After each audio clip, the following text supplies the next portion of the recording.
On December 23rd, and in the morning, they're bombing St. Petersburg and Moscow. Damn it, what a mess! Shoot it down. Oh, fuck it down. Damn it. Damn. Muscovites are crying. Shit. Fuck. The center of Moscow is exploding. Got it. Yeah, got it. For the teeth. It's flying right above us. Collapse in Moscow and St. Petersburg. More than 600 drones are attacking Russian cities.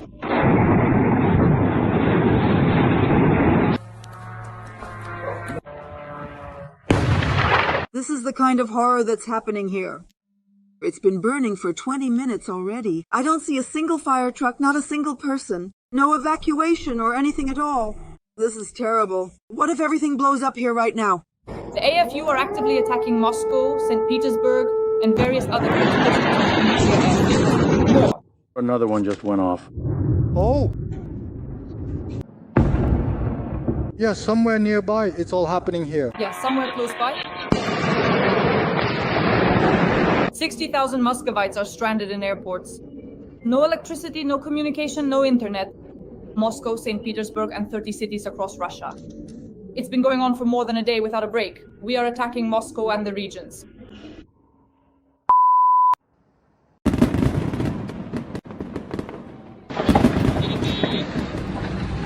Collapse at Moscow airport. More than 200 flights have been cancelled. Muscovites are panicking, there are tears. No food, cafes and ATMs are closing. A stampede has started. What are we supposed to do now? Wait for the representative. The representative will come to arrange accommodation for you. Of course, you paid money. For what? To just lie here like this? Well, it's already been 10 hours. Well, no, because I don't know the email.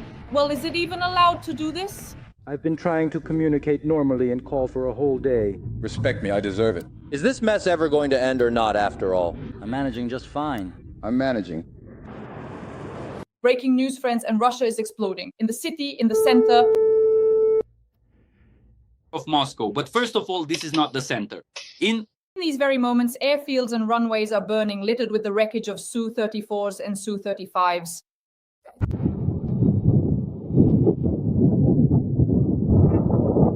Wow,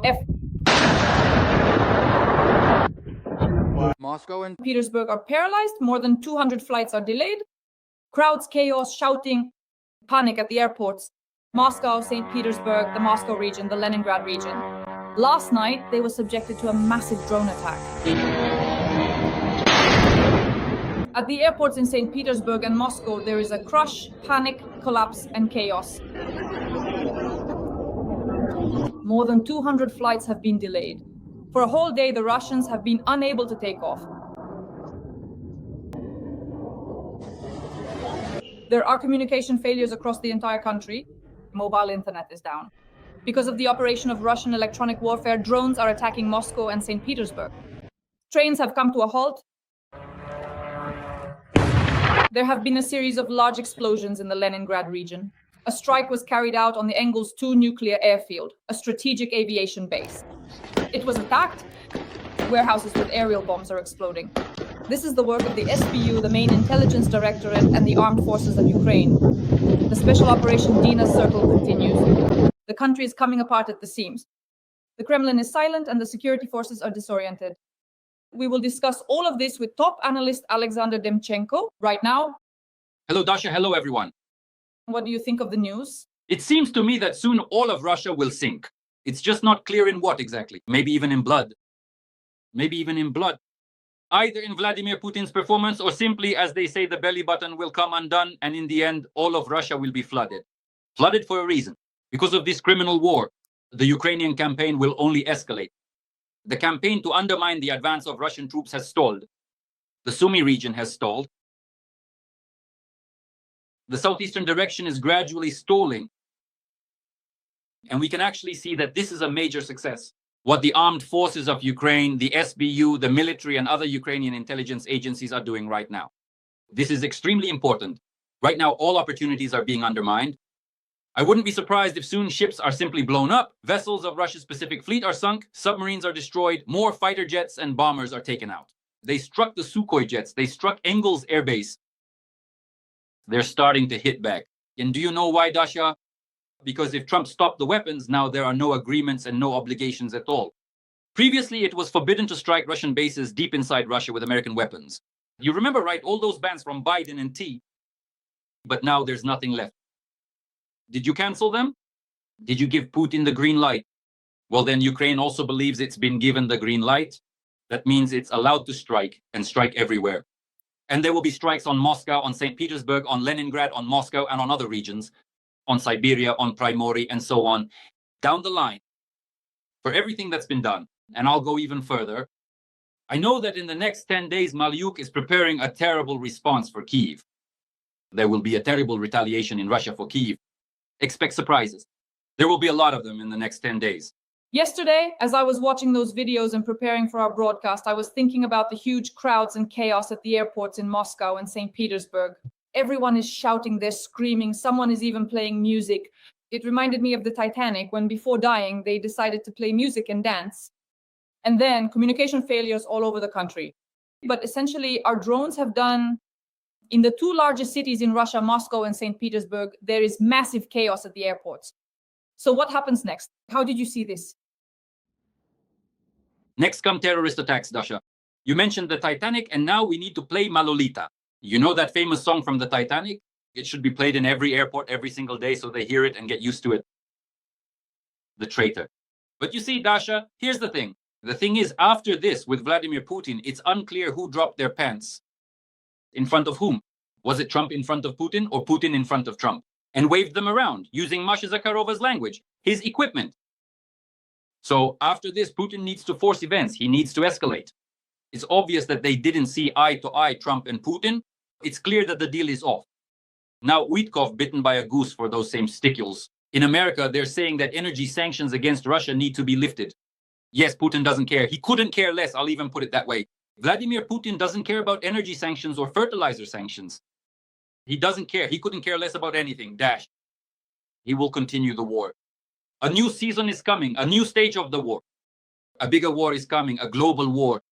After the statement by China's top diplomat Wang Yi, who said, "We will not let Russia lose," and after the statement by Secretary General Rutte, who indicated if when China attacks Taiwan, in the near future, if she gives the order to Volodya Putin to strike at Europe and attack Europe, that's it. You can forget about everything. The war stopped being regional a long time ago, and now it's already reached its climax. The war has become global. And further, since Vladimir Putin wants to escalate the situation, to scale it up, and is being pushed to do so, by China, he will do the following. The first thing he will do is carry out bloody reprisals in Russia. You can already see it, for example, the vice president of Transneft fell out of a window, accidentally became the 10th to jump. Already? I think he lived on the 11th floor, but jumped out of the 13th or 17th. He made it. You see, somehow he made it. It's unclear how the FSB managed to throw out 10 already, even in just the last few years. 10. Just imagine. We wake up in the morning. Lavrov has been arrested. Peskov fled Moscow with secret documents. Shoigu hanged himself. Can you imagine Putin climbed into a refrigerator, or rather Medvedev climbed into that very refrigerator instead of Putin, the same one from which the propagandist drank kefir. Russian Pasha Zarubin, a cursed centimeter. So if we continue this thought completely seriously, then next will come terrorist attacks, infighting, repressions. People will be falling out of windows en masse all over Russia. They are already preparing extra train cars heading towards Siberia. Why? Labor camps. It all continues. The 155th Brigade. This week is very important for this brigade, isn't it, Dasha? The 155th Brigade was recently destroyed, eliminated, literally just days ago by the Ukrainian armed forces, by Ukrainian special services, on the territory of the Kursk region. The deputy commander of the Pacific Fleet of the Russian Federation was in the Kursk region. Along with him, 11 other members of the top command of the 155th Brigade were also lost after the use of HIMARS by the Ukrainian armed forces. Notably this, Mikhail Godkov, the esteemed deputy commander of the Pacific Fleet and the commanding officer of the 155th Brigade, for many, many years, systematically covered up the most egregious and terrible crimes committed throughout the vast expanse of Russia. For many, many, many years. The 155th Brigade by the Sea, which killed people in Bucha, Hostomel, and Irpin, carried out massacres here and has already been completely replaced 3 times because it has always been used by Putin as cannon fodder and continues to be used that way to this day. So in Primorye, for those who don't know, these guys are considered the most terrifying military unit in all of Russia. The hazing there, Dasha, the hazing is so brutal, just so you understand. They cut off the conscripts' heads. There in Primorye, guys aged 18 to 21 have their heads cut off, are buried in the forest, and are beaten to death. All these thugs. And the whole country knows about it, all of Russia, all of Primorye, and no one does a damn thing about it. Nothing. They're afraid of Putin, of the FSB. Some damn unit, some damn 155th Brigade. Stand up, the whole region stand up, just twist their heads off, beat them to hell with shovels. That Mikhail Gudkov. Ukraine and the armed forces of Ukraine did the dirty work for them, just like Israel has now done all the dirty work for Iran. But nevertheless, so for the 155th Brigade, it's a holiday. Zhuganov, I thought he was dead. I thought he was a goner, already dead, Zhuganov. But no, he showed up. He showed up and said, we need to cancel all these decrees. Khrushchev's, no, we shouldn't condemn the cult of personality. Stalin is alive and will live on. That's the order from the Kremlin. So mass repressions, mass executions, imprisonments, another gulag bombing Ukraine. He will intensify and scale all of this up in the near future. So friends, let's respond to the siren. Let's respond to every possible sound, to every possible warning. But the most important thing, Dasha, is the terrorist attacks. Terrorist attacks all over the country, first and foremost in Moscow and St. Petersburg. Why? Here's why he'll blow up Gum, or he'll blow up Prechistenka, or he'll blow up, I don't know, a stadium somewhere in the Russian Federation or the same airports. Let me explain. Because it's necessary to abandon contract mobilization, to abandon the contract army. Everything needs to be switched to conscription. Because Putin is running out of money for the war, running out. Now, the Americans are imposing sanctions, whether with or without Trump. The Americans are imposing sanctions. Congress is imposing sanctions. That's clear too. Abramovich is already moving money out of America right now, this very moment, these days, while the Americans are imposing sanctions, and the Russian economy will get even worse. It will get even worse. It will start to shake, and there's already a mess called a recession. And what happens next? But money is needed for the war. The defense industry is needed, and cannon fodder is needed. So where do you get the money? Take it from the cannon fodder, send them to war for free, and hand everything else, as I call it, over to Rostec, to Rosoboron. How do you do that? You need to provoke some kind of explosion from within. How do you provoke an explosion? Organize mass terrorist attacks. They will blow up apartment buildings. They will blow up the Moscow metro. They will blow up Ostankino, whatever he wants. He'll blow it up. Even Red Square along with the mausoleum if he wants. He even took Lenin out of the mausoleum just in case, so he wouldn't be lying there next to him. He closed the mausoleum. He'll blow up the mausoleum. I don't know. What difference does it make what it is? There will be mass terrorist attacks all over the country and all over Russia. Absolutely everything will be blown up. And then they'll blame it on Ukraine. And that's how they'll start a new phase of the war in the near future. For us, the Kerch Bridge is an important target for elimination. What will happen if we damage it badly? It's important for Putin. Because then all of Russia will see that he's got nothing, that he can't do anything. Why are there explosions happening in Donetsk right now? Why are missiles flying at Donetsk, at the Donetsk region? Because Putin took away the anti-missile, air defense, and anti-aircraft systems from there and sent them to Crimea. He left it completely exposed. Donetsk, the Donetsk region. There were strikes on Kharkiv. It was destroyed. The 8th Combined Arms Army is left without Glavlin, without generals, and without colonels. That's all that's left of it. Recently, Ukraine delivered another catastrophic strike against them, against the Russian army. So what? Now Crimea is exposed, or rather Donetsk is. And he sent everything to Crimea for protection. Why? He was afraid of the missiles. That the Black Sea Fleet base would be destroyed. That the remaining ships would be destroyed. What will be destroyed? Everything he has been building there for more than 10 years in the occupied Ukrainian Crimea, driving his own Russians, his own fellow citizens into it like cannon fodder, like a human shield, who, by the way, are actually just like him. It's just unclear who is the continuation of whom, Putin of Russia or Russians of Putin, you see? Because they support all of this. If they were losing, they would be whining and blaming Putin. But now when Putin is bombing Ukraine every single day relentlessly, and Trump turns a blind eye to it, they rejoice, they celebrate. Just like they were shouting in the Kursk region when Putin was bombing them from the air, right? Oh, why us? And now in the Rostov region, they're shouting, oh, what do we have to do with this? Why are we being targeted? We supported Prigozhin. We gave him flowers and sweets when he was marching on Moscow. But when you were sending your soldiers and lining up in streams, in rows, holding hands, supporting Putin and his troops in uniform, back then with their backpacks, they marched off to conquer Ukraine, to occupy Kyiv in 3 days. You bastards, for some reason, you were happy and rejoicing. That was when your Russian winter began, and you got smacked in the face, and you keep getting smacked in the face. So now Ukrainian missiles are hitting Crimea, as well as British and French missiles. The NATO summit has borne certain fruits. Apparently, the Europeans have given permission to strike Crimea. Putin knows this, but he doesn't have the strength or resources to defend Crimea. If he tries to defend it, this huge Ukrainian peninsula, then he'll have to expose his rear positions. That's why Engulf, that's why everything else is happening. He decided to direct everything toward Crimea. He sent it and he got what was coming to him. Ukraine is being tracked very well by military intelligence, the SBU, other intelligence agencies, foreign intelligence, and so on. They are monitoring everything very closely. So what's happening in terms of the redeployment of various types of weaponry? And they understand perfectly well where a strike can be delivered right now. In the near future, there will be catastrophic strikes, a catastrophic, deadly, and fateful blow to Russia. Yes, Malyuk and Budanov will soon be sending their regards to the Russian dictator. Friends, we've discussed that Borisogledsk has been blown up, a base with guided aerial bombs, and Russian aircraft has been destroyed. They've struck at the heart of Russia's strategic aviation and the depots as well. Bombs have been destroyed, and NGS-2 has been attacked. Sheremetyevo, crowds and chaos. In the past 24 hours, the number of delayed flights across Russia, including Moscow and St. Petersburg, has exceeded 200. And of course, there was a massive internet outage. All of this was done by the kind Ukrainian drones that Sobyanin tries to catch with his bare hands. Wait, Dasha. No. We have nothing to do with the internet here. We're not the ones shutting it down. It's those buddies who are shutting it down. Sobyanin, Putin, the FSB guys, and all the rest of them. But why? Because they need Muscovites to know absolutely nothing, so that the capital stays silent and asleep. They've set records, after all.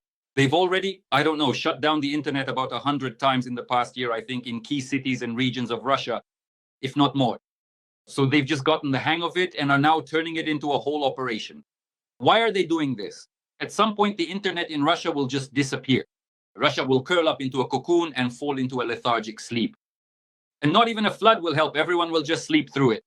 A bloody flood called Putin. Putin. He'll bomb everyone. He opens his favorite Pushkin and reads The Bronze Horseman. In the end, everyone there lost their minds. That's what awaits him in the end, too, at the end of Vladimir Putin's path. Dmitry Lvovich Bykov says he'll disappear, but I say first he'll lose his mind and then he'll disappear. And right before our eyes. I hope that his daughter, who is working on prolonging his youth and life, will inject him with some drug that will make him disappear. They'll just mix something up because, as I understand it, he's involved in... As far as I understand, Putin is actually growing organs for himself for future transplants. At least that's what I gathered about what he's doing at that clinic. Sagas. I don't know what organs exactly he's cultivating them, but Dasha, listen, maybe he needs other organs too, but listen. I think he has 2 candidates for these purposes, so he doesn't even need to take anything from himself, no genes at all. There's Shoigu, there's Medvedev. Just mummify them, preserve them, and then say, take Shoigu's cheeks for yourself. Why pay money? Why spend money on all that plastic surgery? Inject yourself with Botox or whatever else he's using. So Shoigu's cheeks, Medvedev's butt, and I don't know, maybe General Gerasimov's hair. Just take a bit of everything and put it all together for yourself. What's the difference? And out in the provinces, people don't even know what Vladimir Putin really looks like. A monstrous creature. You see? That's all there is to it. Putin is starting a campaign to eliminate all those leaders of the former Soviet republics who stand in his way and who don't want to rejoin the Russian sphere. That's the first thing. Aliyev has long since slipped out of control and he switched sides toward Erdogan. They have a joint army with Turkey, joint intelligence, a joint navy, joint air forces. Everything is shared. Even construction projects are shared. It's clear that for now, Erdogan doesn't want to get directly involved in a military conflict with Putin. But after Aliyev openly exposed the FSB agents, FSB officers, colonels, lieutenant colonels, there in Baku, who were working under the guise of journalists, propagandists for Margarita Simonyan for the Sputnik outlet, after that he has to show that he is capable of taking tough revenge, to show a response, to strike back. And what needs to be done for that? He needs to escalate the situation to the absolute limit. The problem is that when Vladimir Putin starts escalating the situation, he can't stop. He can't stop, you see? So basically, this fundamentally means that ultimately there's a significant and serious threat that Russian tanks, specifically Russia's formidable tanks, will indeed move on Baku. But then in response, he will undoubtedly get a harsh and immediate response. Subsequently, Turkish fighter jets will swiftly destroy Russian military bases located in Crimea. That will happen 100%. Putin doesn't have a second army. And the Turkish army is not just some weak European country's army. It's an army that has seen plenty of combat in the Middle East and Africa. And one that knows how to help. Just like it helped Aliyev reclaim Nagorno-Karabakh. This is an army that has fought for decades and has combat experience, along with access to technologies that Putin couldn't even dream of. American technology is the best technologies in the world. I'm more than sure of it. And by the way, the Azerbaijani army has Israeli technologies which are among the best in the world. So if Putin starts something, the Caucasus is in for a major struggle and a big war. And in this war, Putin will lose. This is very important. And, you know, Sasha, when we talk about the Pacific Fleet, about what we blew up there, the gas pipeline, I thought that most likely there are a huge number of dormant SBU agents on Russian territory. Because to carry out such special operations so far from the Ukrainian border, well, that's serious, Sasha. The most important sleeper agent, I'm going to name him now, Dasha. The top SBU sleeper agent on Russian territory is Vladimir Rudolfovich Solovyov. I'm sure that very soon Malyak will load him up with Ukrainian explosives, a drone, or something else. And at the next award ceremony with Putin, everything will go up in the air. Along with the Kremlin, along with Putin, the top sleeper agent is Vladimir Solovyov. He's all about the money, all about the money. So honestly, buying him off is no big deal. He's been bought a long time ago. He's been loaded up a long time ago, and he's been ready for anything for a long time. You see, Vladimir Solovyov. Recently, he was even ready to defend Israel with weapons. But then, of course, he forgot about that promise. But I think the main agent Ukraine has there is, of course, the fireworks. I'm joking, obviously, friends. Because you never know. Someone might actually think that Solovyov has long been recruited by the Ukrainian election. Friends, that was some hard trolling sarcasm. We have a sarcastic show like this. Yes. So, Dasha, what am I trying to say? What I want to say is that indeed in Russia, there are a huge number of, as you say, sleeper agents and so on, partisans. And many American publications have written about this. They wrote about it and were very surprised. American and British intelligence were very surprised because it turned out that the Ukrainians had infiltrated much more effectively. The entire Russian intelligence, all the security agencies, the Kremlin, and so on and so forth, are permeated with Ukrainian agents. Because, as it turns out, over the decades, people established contacts and always worked in the interests of Ukraine, not Russia. And this is a big problem. What was happening was Operation Web, and that's because there are these sleeper agents. What happened with the Pacific Fleet and continues to happen is also because of these sleeper agents. Ukraine has thousands of sleepers in Russia. I'm afraid to imagine what would happen if they all woke up at once. And I think that there is a plan in place to make sure they all wake up. I think such a task will be set, yes, and it will happen. Bada-boom, right? That's how you usually say it, isn't it? There will be a big bada-boom all across Russia. By the way, dear viewers, people always ask why I use that word. Friends, if you're fans of quality cinema, there's a brilliant film called The Fifth Element by Luc Besson, where the main character, the fifth element, who saved the whole world, used to say this phrase, boom bada boom. That's where it's from. Because everyone wonders why it's pronounced that way. Sasha, regarding the boom beta booms, what else do I want to discuss with you? So we see that Donald Trump for the first time said that he is dissatisfied with Putin, but in general, this rhetoric is rather strange for him. Their honeymoon, their homoerotic relationship is being discussed all over the world. Does this mean that soon American bunker-busting bombs will attack Putin's bunker? Or not just yet, though? This means that in the near future, Donald Trump will have to give everything to Ukraine because nothing else will be given here anymore. He took them, peed in his underwear, took off those underwear in front of Trump, waved his privates around, and slapped Trump on the cheeks with them. And he did it publicly because right after the call, which Trump was unhappy about, Putin went ahead and struck. One of the largest attacks across all of Ukraine, including Kyiv. And he struck everywhere. He even hit the Polish consulate just to show the Europeans that he didn't care about any of them, both Trump and the Europeans. And after that, of course, Trump doesn't know what to do. He's unhappy with the conversation. What did he expect? Did he think Putin would listen to him? No. Did he think Putin would turn away from China? No. We all saw who is orchestrating the war, who is the main player in this war. Did he think that Putin would back down and say, all right, lift the sanctions off me and I'll agree to everything? That he would sign any agreement, arrangement, memorandum, and so on with Ukraine and Zelensky? No. But as far as I understand, Russia has publicly stated that if America stops helping Ukraine and Western, primarily American, weapons stop flowing into Ukraine, then that's it. They're ready to sit down at the negotiating table and there will be peace. Where is this peace? Are Putin and Zelensky holding negotiations in Geneva tomorrow? Signing a peace treaty? Together with Trump? Without Trump? With whom? Nothing of the sort will happen. Vladimir Putin has no such plans. But does Trump want this or not? Right now, he's thinking about the Patriots, already shifting all the blame onto that poor half-drunk hack, the defense minister, Fox News journalists, who keeps getting himself into trouble for the third time now, into some stories, very strange ones. So it's clear that Trump made this decision. But there is pressure. There is pressure from Americans, from the American elite. There is pressure from the American media, from American industrialists, and because of Baron Prom, there is pressure from American financiers, as well as from congressmen and senators. And Trump is not just in the minority, he's one-on-one and right under his nose as well. And he has a crazy guy just like him who's creating a new party and wants to snatch some power from him in the morning. So what is he supposed to do? He urgently needs to become both kind and a hawk and help Ukraine. And very soon we'll see all the missiles that are aimed at Ukraine's industry. Yes, they wanted to organize this pose against Ukraine and the Europeans together, just the two of them. Yes, Trump plans to pull out of Europe and Ukraine and hand it all over to Putin. This entire vast territory, the space of the European bloc, the European continent. Why?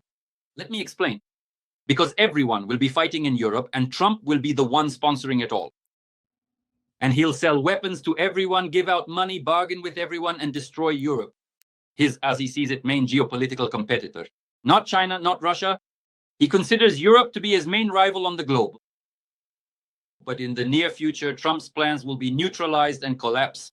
Of course, difficult times await us. Of course, there will be a turbulent situation. Naturally, everything we're witnessing right now is very complicated. Putin will take advantage of, or rather try to take advantage of, this window of opportunity. But he has little time and he has no money and he has big problems. And on top of everything else, Dasha, soon hellish sanctions will be imposed. Whether Trump wants it or not. And Putin definitely won't get off easy. My God, this is just a wonderful ending. Welcome, join us in the comments, write everything you think about our tandem, our duet, and everything you think about Sasha Demchenko's suggestions. Sasha, the final word is yours, thank you. Say something to our audience for the finale. Friends, hang in there, everything will be all right. Putin won't take away our hope. Glory to Ukraine, see you next time, bye. Glory to the heroes.